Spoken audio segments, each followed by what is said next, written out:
Hi, everybody. I'm Adam. Say hi, Doug. Oh, hey, Adam, I'm Doug. We are trying something a little different instead of doing a really long-winded intro and not going to Doug right away because the other member of this group has decided to not return our phone calls or text messages. He's big timing us. Just being a big bossy pants Yeah. thinks that because he's a ginger, he can't talk to us regular-haired people. He's very he's an interesting feller sometimes, is that Hunter Golden, but He's fat, too. I'm gonna have a meme for that on the Facebook and the Twitters, so just get ready for that one. But nonetheless, this is our first show since December. I wouldn't really call this a show. This is more of a segment, and this is a segment that I never thought we would be doing for this show in particular, Mr. Lackey, because this is the Wrestling Radio Awards, and I've known Brian for a very, very long time, and I think Brian's a great guy, but we have had our thoughts and our opinions on this award show, and I have said publicly that I thought that it was a little goofy to win an award that you can't physically hold in your hand, but that's just me, and I don't know where you stand on that, Douglas. That's an opinion. That's not a harsh opinion, I don't think, but... No, if I ever won an award of any kind, I would want it to be something tangible. Yes. Like a ribbon, at least. I want a ribbon. Or something that you, when you say, hey, I won this, and you can put it on a mantle, or... It's something you could gloat about. You can point at that thing and go, look at that thing that I got for being who I do. Which this might be further incentive for Brian to make something and then send it in the mail to the winners. I mean, that could be something, you know. Construction paper only costs $1.50. Get some Elmer's glue, that's another $1. Popsicle sticks. Dude, think of that stuff you can make. Use your imagination. Just laminate something, Brian. That's all we're saying, but it's good to be here. It was a pleasure and a surprise to get the invite, but we are here. We're going to do a little roundtable thing here for the next 10-15 minutes or so. Before we do that, Doug, really quick, because we are on a time schedule, which maybe it's good Hunter's not here because he would have been rambling for 10 minutes and we would have never gotten to the point. As this airs now, I do want to announce that if at any point you were a Wrestleview VIP member, we did shut the VIP service down as of late December of 2013. If you signed up and were a member, whether or not you were active up until we finished or you were at one point and stopped, anywhere from May of 2009 to December of 2013, if you were a VIP, go to the website, wrestleviewradio.com or vip.wrestleview.com. You can go there and you can listen to all the audio for free. Now, I wanted to make that clear because that was something that we were working on. We had a lot of people asking us questions. They wanted to listen to the content. And they couldn't for 2-3 weeks at a time because we were phasing out subscriptions. But that's something fun to announce for everybody, Douglas, so they can sample stuff maybe they've never heard before. What's great is that if you gave us money for a short amount of time to listen to us for a short amount of time, now you get to hear everything that we have ever said, regardless. Some of it good, some of it bad. So we'll... Oh, please. Everything is great that we ever did. Sure. Okay, regardless of how sober we weren't. For the Christmas shows. Yes. So I know Brian had wanted us to discuss some specific roundtable stuff. I liked the WWE Network one. Not a fan of talking about WrestleMania, and we will talk a little bit about it, but not the actual show, like the card, because, well, we're taping this in January, and the Royal Rumble is this Sunday, so we don't know what's really going on yet. We can speculate, we can say, hey, we think this is going to happen, but who the hell wants to listen to that? So yeah, really. So we'll talk about the network. He also wanted us to talk about Jeff Jarrett. It's in the news. We don't know anything yet. So again, why speculate? Why waste your time? So we'll focus on the next 10 minutes on something that was something we had talked about before it was even announced. We were off the air by the time they made the announcement. First of all, did you take in that big announcement live, or did you just catch all the news after it went down? I just caught all the news after it went down because unfortunately I work for a living. And so my access to a computer to watch Vince and Stephanie and everyone do the big announcements, I couldn't catch it all. I knew it was going to be about the network, but I did not think it was going to be the announcement that they made, with it being a streaming entity and costing as much as it did. I did not see that coming at all. So you were thinking cable television, satellite kind of a thing. I was thinking kind of, the whole, we finally found an outlet with the cable company or something like that. We're announcing a deal with DirecTV or Dish Network or something like that. They would not mention a price of any kind at all. They would only talk about the service they would provide, not saying anything about the money. But lo and behold, nope, they're doing their own thing on Internet's Worlds, and it's $10 a pop. So there you go. It was I took in the event. I'm glad they did it at night, because a lot of the times when they do these press conferences or announcements, they do them, in the morning, afternoon. I was really happy that they did this at night. They did it at CES, which was it's a huge they really don't like the word technology so much associated. Consumer electronics. Exactly. And it's kind of encompassed a lot, but they did it in Vegas that week. And it was, it was crazy being on Twitter while it was like a countdown to the announcement. Everybody was like, oh my God, oh my God, oh my God. And there was some wrestling media it's Chris Jericho. Oh, what's he good? Is he going to show? There was a lot of buzz that Hogan was there. Supposedly that wasn't true. That's another story we've missed. We've missed a lot of stories. Hulk Hogan has verbally agreed to come back to the company. Batista's back now. We've missed a lot, but that's a lot of stuff that, we can talk about. But were you impressed with in terms of the presentation, with what you're going to get for the $9.99 that you'll pay per month? You get 12 pay-per-views included with that, original programming. You'll get every pay-per-view that WWE, WCW, and ECW ever done.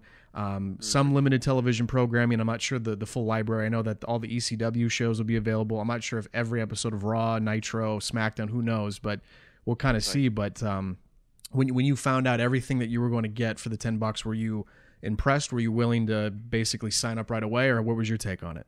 I was. The price is what floored me, because again, $10 a month. You said that, well, holy hot diggity damn, sign me up. But then you have that cynicist in you, the cynic in you, that when you see a deal like that, DirecTV at $25 a month, you get every single channel. Well, there's got to be a catch. What's the catch? Well, you got to sign up for a 6-month agreement. It's like, oh, okay, so you got to throw down $60 at least to be able to get all this good stuff, and it starts with WrestleMania. And so it doesn't, again, saying $10 a month, oh yeah, that makes everyone go nuts. But I don't think the $60 commitment, that's what's really going to, I think that's going to be the telltale sign. Which was something that they kind of quietly had in the corner, but it wasn't explicitly stated. Like, I know that when I was watching it, I remember seeing a small little blur, but it was kind of hard to see it because you could only see it behind the shoulder. And then when the media started talking to people, it started to slowly trickle out on Twitter that, yes, it is $10, but you have to commit to a $60 6-month plan. Now, you're not paying $60 up front. You're still going month to month. You're paying $10. So that is nice. You're not having to spend that $60 up front. But you do have to commit 6 months. And if you don't commit 6 months, you're not going to get it. So I think that's a smart move on their part, because I think, going month to month might be a little risky.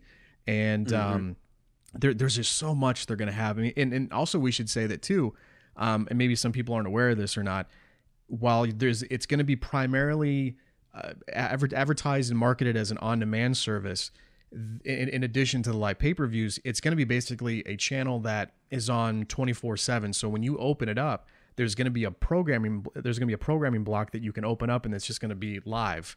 So you can kind of watch. There's a show going on of some kind. Exactly. So it's kind of almost in the vein like a channel, like it's on cable, like it's on satellite. It's just all online streaming. And I've read a ton of articles about how smart this was for them to do this. The only thing that people have definitely looked at, and it's the last thing I want to talk about before we get out of here, is the pay-per-view move. Very aggressive move for them to put all 12 of their shows, including WrestleMania, which was something that people were wondering, are they going to leave 1 or 2 shows, like maybe the Rumble and WrestleMania, as pay-per-view only? You can't get those on the network, but they're putting all 12 on there for the 6-month commitment, starting with WrestleMania. My main concern up front is the streaming capability. I know they brought in that Major League Baseball company that's going to assist them, and they've produced thousands of live events, but I've said, and I had this issue last year, I streamed WrestleMania 29 last year. It crapped out on me for 45 minutes. I had to end up switching to my normal TV, order the show there. Thankfully, they were nice and they offered a refund, but What were your thoughts when they said you get all this plus 12 shows a year? They there's got to be a reason they made this move. And the reason they made this move is that because they have enough confidence in the infrastructure they have right now. I mean, granted, yes, WrestleMania 29, when you watched it, it crapped out on you 45 minutes in, and you had to get your money back, and you had to repurchase it on another medium. But that was a year ago. I would think the WWE learned their lesson within a year's time. What next? And at the same time, they announced that this whole network thing was going to be happening 2 years ago. And so apparently I was a dum-dum thinking it was going to be on major cable television or a satellite provider. And, granted, I think a lot of people were in my boat too. But no one thought that all of the money and all of the capital and all of the hard work they were putting in was invested into their own infrastructure and not into wheeling and dealing with some kind of provider of some kind. Because if you do that, then you are single-handedly resting all of your success on someone else's hands, I guess is the best way to put it. It's almost like how someone doesn't like being in commission sales because they don't like it that their job rests on something that they can't control. Sure. It's the same way with this network. I totally understand why they didn't want to be with a provider and have it in their own hands, and it sounds like they're confident enough to do this. Will it succeed? It's hard to say. It's really difficult to even really use the pay-per-view broadcasting they've been doing online as an example, because if they were doing that, then they've already unleashed the beast that is the WWE network, and everyone will already know what they're going to be in store for, and no one will buy the network. So you'll have critics out there. So the quality of programming that's going to happen with the network is not on right now, and they're smart for not doing that. Mm-hmm. It'll just be really, really interesting when that time comes. Will they have the infrastructure to take care of this? Will it crash? Can they supply the demand? It was surprising to me, especially some pretty prominent wrestling media people didn't. I mean, there were some that didn't necessarily feel this way too, but a couple that I talked to, I was saying this is changing pay-per-view and the way we view wrestling for the rest of our lives, at least how we've taken in wrestling with our generation of wrestling fans. Yeah. But at the same time, though, it's a big gamble. It's a big risk. It's either going to be very successful. They want to get at least between 1 to 3 million subscribers. If that happens, great. If it doesn't happen, here's another experiment that they tried. But I think they see the market. They see the success of Netflix. They see the success of Hulu Plus. There's a market for it. I think that they could probably do a good job. But we don't know yet because we're sitting here still a month out from this weekend of them launching this thing. The greatest thing about this WWE network is that it covers all other forms of medium than just your computer. Sure. So what I love is, like you said, Hulu, Netflix, the PlayStation 3, PlayStation 4 eventually, the Xbox. I mean, even your television, you have smart televisions that are able to download applications to be able to watch it. I mean, that was my biggest fear was when they announced that it was going to be online. Immediately in my mind was, there goes the social aspect of watching a pay-per-view. Sure. God, Royal Rumble. You would invite 10 or 15 of your friends over to your house to watch Royal Rumble or WrestleMania for that matter. Don't forget that, things like a Chromecast exists, hooking your laptop up to your TV. I mean, I think they see the advancement of technology where that's, putting it on your phone. You can hook your phone up into a projector.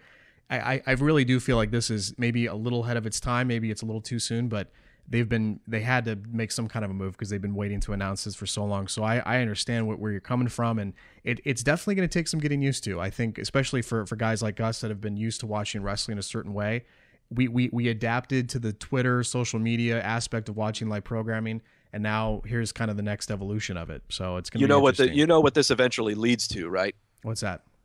No longer being dependent on USA Network. It's very possible. I mean, I think that gives them tons of leverage. They're doing television contract negotiations as of this year right now. So we'll see what happens there. And that's another topic to discuss probably down the line.